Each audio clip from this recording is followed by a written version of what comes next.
The Golden Ages, our thoughts about this civilization building game by Luigi Ferrini.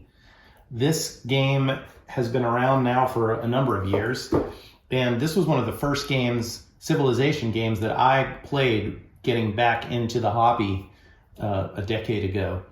And so it has always held a near and dear place in my heart. The thing is, these many years later, this game is not as complicated as I once thought it was. Yeah, when I remember started playing it years ago. Daunting. We were like, oh my gosh, there's so much. But now that we've been playing games a lot, you find out that once you understand the iconology, it's not that hard. It's not hard to know the rules and play it, but it definitely has a lot of depth to it. There's a lot of decisions to be made. It's a very Euro. It's very Euro game. There's luck involved in tiles being flipped, cards, your cards, leaders. Yeah, your leaders and cards. But with any civ building game, you almost have to have randomness. There's some random. It has to be because civilization has random events that occur. Sure.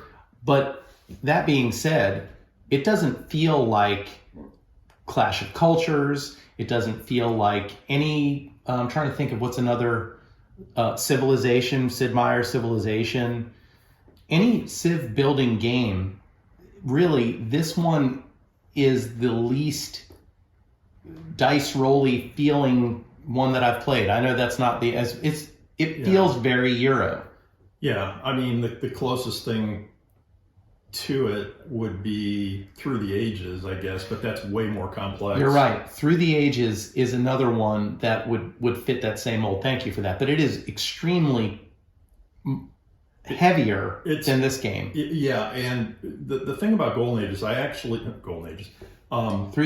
Ages. Actually, I love Through the Ages more than I like this. Yeah. But I cannot play Through the Ages on a board because there's too much accounting. Right. So we always play it online because all the accounting, all the rules are taken care of for us, and we just play. But I do like that game even better than this game. But this is a great game too. Well, the thing about this game is it's less than 2 hours for sure. It's quick. Yeah. And I like the puzzle that it presents every time because you do have to adapt your strategy based on the future technology card that you have. You could play the game and not get these are basically an objective that you get at the end of the game. So in the game we just played, mine was to have the most cubes on the board. Cubes on the board is good anyway, but these little nuances in point differential, I guess, is because that's what we're doing here. Points in this game don't feel easy to come by. No, getting 3 or 4 points here. This kind of reminds me in some way, there's the game Nations, which I have played before, and that's one of my least favorite of the big civ games because the card play, there was something about it that just didn't feel right to me. Now, I could play that again. Nations, you're talking about the one with the dice? No, that's the dice version of Nations. Okay. Nations is card driven. Yeah. Okay. And it's a much longer game, and it's big, and it feels epic, but at the same time, it feels like a lot of work for me based on what I was getting out of it. Now, it might be a game that I need to revisit, and now 10 years out, maybe I would love it more. I didn't hate it, but it wasn't one I wanted to go back to. Nations, the dice game, is one of my favorite civ building games. I do like that one too. But there's a lot more luck. It is totally luck, but it's fun. You definitely have the tactics of fitting the dice to what you need for that round to optimize your points. That's right. And you also, once you've played the game several times, you know in the different eras what sorts of things come out. So you do have the strategic element in that game. Yeah. But the thing about that game is, no matter what, if you play it with the base game or the Revolt, what was the one, the one expansion? Unrest. It's still 15 minutes a person. Yeah, it is 15 minutes a person. Yeah, there's nothing. It doesn't matter. Yeah. If you're playing with 2 people or 4 people, it's per person that's gonna increase the game. Everything goes around. This game reminds me more of that if it were 1 or 2 levels more strategic and tactical. Yeah, for me, I think that because it's tight. The Civ games that I really enjoy the most, I would say, are Nations the Dice game, just for chucking dice. This one because it's compact and it's quick, and it gives you the feeling of you're evolving through the eras, and it's very Euro-y. I love Through the Ages, and I also love Clash of Cultures. Clash of Cultures is great, but that feels like partially a war game. That fourth X seems more war. Yeah, way more war. Well, if you think about it, though, when we've played the game, we may only go, because in this game you only get to attack 4 times. And what I love about it in this game is everything is tied to money. Technology is tied to money. The wonders tied to money. War tied to money. And as the more war you do, the more expensive it gets. Yeah. And there's a risk reward. Not that you're going to lose the battle, you automatically win. The risk reward is, are you going to draw a tile that has 2 glory points or one that has 5? Yeah. You know, so there is a risk to everything, and money is the driving factor, which it feels like that in real life. Which real life, right? In economic, societies, it's all about the money, right? I love the way this is tied all to the economics of it. And once you get the symbols down in this game, which are very intuitive once you know them. Now, again, having played games for years now, I look at this and I'm going, oh, that's obviously the building, 2nd, 3rd. I remember move your guys 3. Yeah. It's actually well done once you understand the iconology. It definitely is not difficult to. I mean, the first time, if you're not a gamer, this would be undaunting. But if you are a gamer, you're probably would be daunting. Daunting, yes. Undaunted. We're undaunted. Daunting, yes. Thank you. It would be really easy for anybody that's in the gaming hobby to pick this up and really enjoy it, and feel like you've actually been through the eras. We do. It feels like you've built a civilization. You even get to, just like in Clash of Cultures, you get to flip over the tiles, right? So it's definitely a 4X. It doesn't force you to fight, but it's kind of dumb not to fight once or twice. Yeah. Because you're going to get 2, maybe 5 victory points for 3 money and 1 action. That's where the first 2 anyway, for sure. Right. And then later on, you got to decide, maybe you have a wonder or something that lets you do something, build a little bit of a combo. Yeah. Because there are combos in this game.